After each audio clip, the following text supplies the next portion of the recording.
아멘. 하나님의 영광입니다. 오늘도 참으로 좋은 날입니다.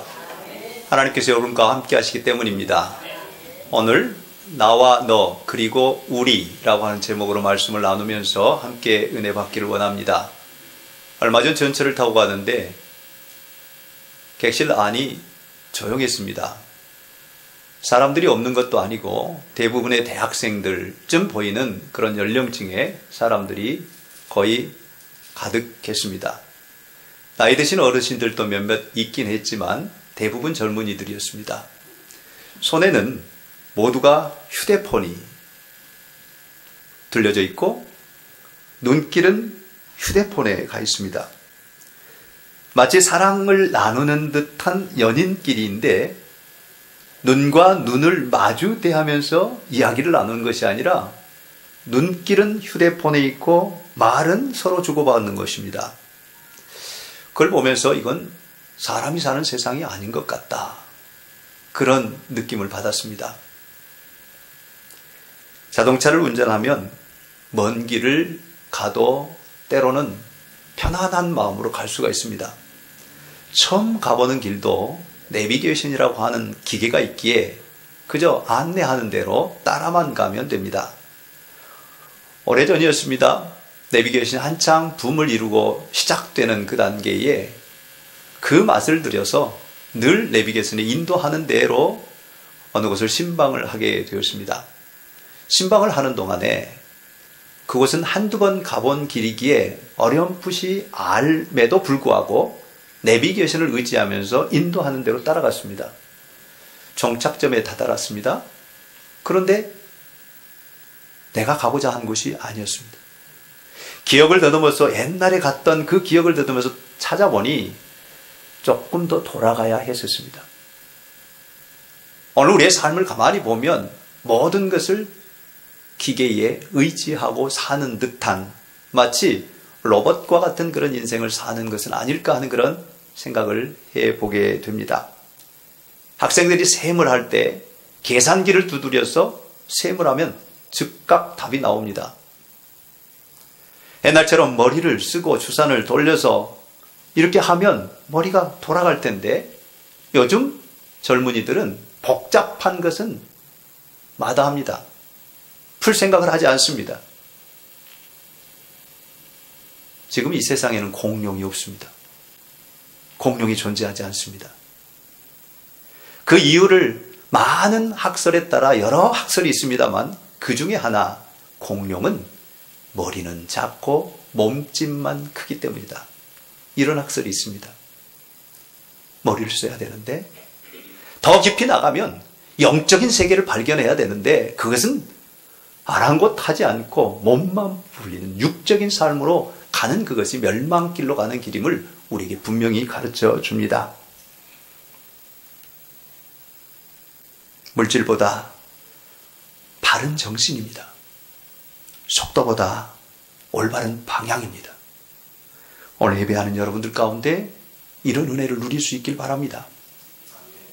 신학자이면서 종교철학자인 마튼 부버라고 하는 사람은 그의 주적 가운데 하나가 나와 너. 그 책 속에서는 인간관계가 나와 너로 인격적인 관계가 있는가 하면 나와 그것의 관계로 사람과의 관계를 이어가는 그 이야기를 합니다. 오늘 하나님께서 기뻐하시는 일은 바로 사람뿐만 아니라 하나님을 향해서도 나와 너의 관계, 인격적인 관계로 대해야 할 것을 말씀합니다. 나와 그것, 사람을 대해도 물질로 대해서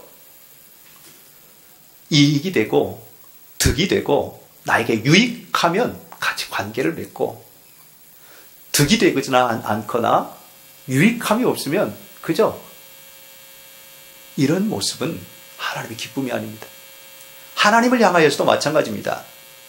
하나님을 향하되 하나님과의 인격적인 그 관계 속에서 내게 생명 주신 그 은혜로 찬양하고 기도하고 감사하며 나아가는 그 삶이 오늘 성도의 삶이 되어야 할 줄로 믿습니다. 사마리아 지역에 마술을 잘 부리는 시몬이라고 하는 마술사가 있었습니다. 그는 그 일로 마술로 인하여서 많은 돈을 벌어서 부자가 되었습니다. 그래서 자칭 그 이름을 큰 자라고 이름하였습니다. 부자이고 많은 사람이 그 마술을 통하여서 현혹되어 마치 하나님처럼 바라보는 그런 시선을 보였습니다. 그런데 자기 자신은 압니다. 마술은 속임수라는 것. 사람의 눈을 속이는 것. 그것이 마술이라는 것을 자기 자신은 알고 있었죠. 당시 빌립이라고 하는 사도가 그 사마리아 지역에 가서 복음을 전하는데 많은 사람들이 예수 그리스도를 믿고 구원을 받습니다. 그 구원의 소식, 많은 부류의 사람들이 구원받는 그 소식을 들은 예루살렘 교회의 베드로와 요한이 그곳을 방문합니다. 그래서 그 전도 현황을 목도하게 되는데, 그때 빌립이 전한 복음 속에 저들이 받아들인 것은 단지 물세례만 받아들였다는 것을 알게 된 베드로가 그 많은 사람들에게 안수하여 기도함으로 위로부터 성령이 임합니다. 성령이 임하자 각종 은사가 나타나고 기적과 표적과 놀라운 능력들이 나타나는 그 모습을 바로 마술사 시몬이 목도하게 됩니다. 자기는 다른 사람들을 속이고 다른 사람들을 눈가림해서 마술로 돈을 버는데 돈벌이가 아닌 구원의 역사가 바로 성령님이 임하시는 것을 목도한 시몬은 베드로에게 가서 이렇게 부탁합니다. 내가 많은 돈을 줄 테니 그 기적 배품을 나에게 파십시오. 여러분, 이 말씀을 들은 베드로가 사도행전 8장 20절에 이렇게 선포합니다. 베드로가 이르되 내가 하나님의 선물을 돈 주고 살 줄로 생각하였으니 내 은과 내가 함께 망할지어다. 성도 여러분, 하나님의 은혜는 돈에 있지 않습니다. 물질에 있지 않습니다. 값없이 주시는 선물이십니다. 하나님과의 만남은 물질과의 만남이 아니라 나와 너의 만남이지 나와 그것과의 만남이 결코 아닙니다. 우리가 성도들과의 만남 속에서도 마찬가지 사람을 대화하되 인격적으로 만나고 인격적으로 대화하고 인격적으로 존중하며 배려하고 용서하고 용납하며 이해하고 받아들일 수 있는 만남이 끊임없이 이루어지기를 주님의 이름으로 부탁합니다. 꽃을 무척 사랑하는 사람들이 모여 사는 마을이 있었습니다. 그 사람들은 특별히 장미꽃을 좋아했습니다. 그런데 크다랗고 기다란 장미의 정원이 있는데 그 꽃밭에는 두 종류의 꽃이 있었습니다. 노란 장미꽃과 붉은 장미꽃. 그런데 신기하게도 어떤 사람들은 노란 장미꽃을 좋아하고 어떤 사람들은 붉은 장미꽃을 좋아했습니다. 그러나 길을 가다가 가끔 이해를 못합니다. 왜 붉은 장미가 좋은데 왜 노란 장미를 좋아하지? 이해를 못한 붉은 장미를 좋아하는 사람들이 살금살금 지나가다가 붉은 장미를 좋아하는 사람은 노란 장미를 한 송이 두 송이 꺾어버렸습니다.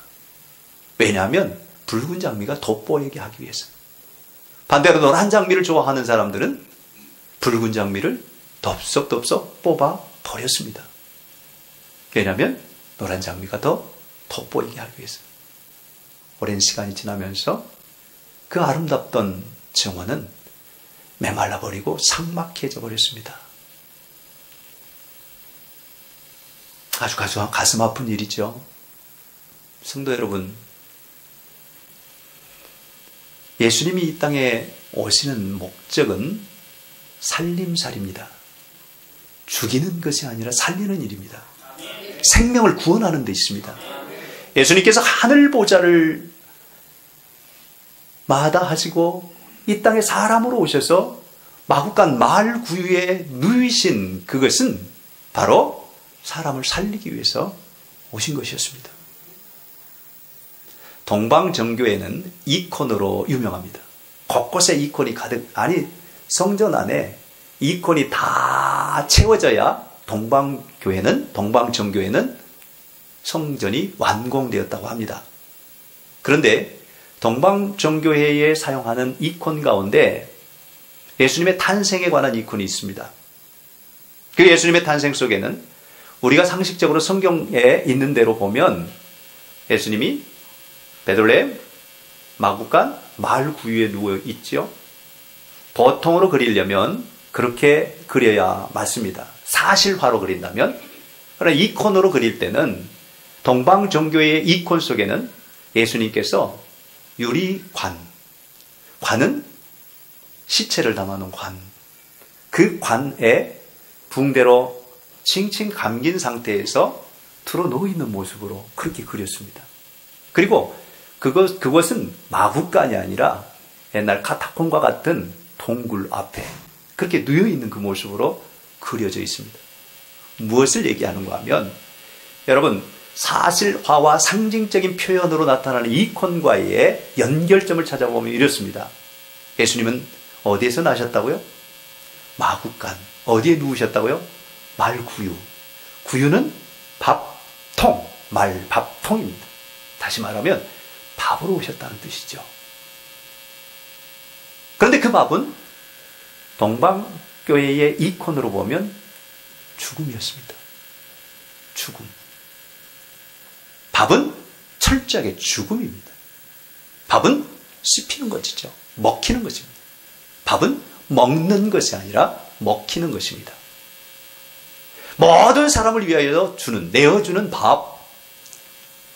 요한복음에서 표현하는 대로 예수님께서 나는 생명의 떡이다 말씀하시는데 그 생명의 떡은 우리말로 표현해보면 나는 생명을 주는 밥이다. 오늘 모든 사람들이 밥을 먹어야 살듯이 예수님은 우리에게 밥이 되어주셨습니다. 할렐루야. 누구나 밥을 먹어야 삽니다. 어린아이도 어른도 남자도 여자도 가진 자도 못 가진 자도 많이 배운 자도 적게 배운 자도 모든 사람들이 다 밥을 먹어야 사는데 이 밥을 알지 못하면 삶이 없습니다. 곧 예수님은 나는 길이요 진리요 생명이니 나로 말미암지 않고는 아버지께로 올 자가 없느니라고 말씀하셨습니다. 그러므로 생명, 그것이 바로 밥입니다. 예수님이 생명이십니다. 예수님이 길이십니다. 예수님이 진리이십니다. 그 진리 가운데로 나와야 살 수 있음을 우리에게 분명히 가르쳐 줍니다. 예수님께서 마지막 만찬 때에 요한복음 6장 53절 55절에 보면 예수께서 이르시되 내가 진실로 진실로 너희에게 이르노니 인자의 살을 먹지 아니하고 인자의 피를 마시지 아니하면 너희 속에 생명이 없느니라. 내 살을 먹고 내 피를 마시는 자는 영생을 가졌고 마지막 날에 내가 그를 다시 살리리니 내 살은 참된 양식이요 내 피는 참된 음료로라. 아멘. 할렐루야. 예수님이 밥이십니다. 우리에게 생명을 주시는 그 밥이십니다. 그러므로 오늘 우리의 삶은 그분을 나만 먹는 것이 아니라 나눠야 됩니다. 밥은 진짜 나누어야 진정한 밥입니다. 혼자 먹는 것이 아니에요.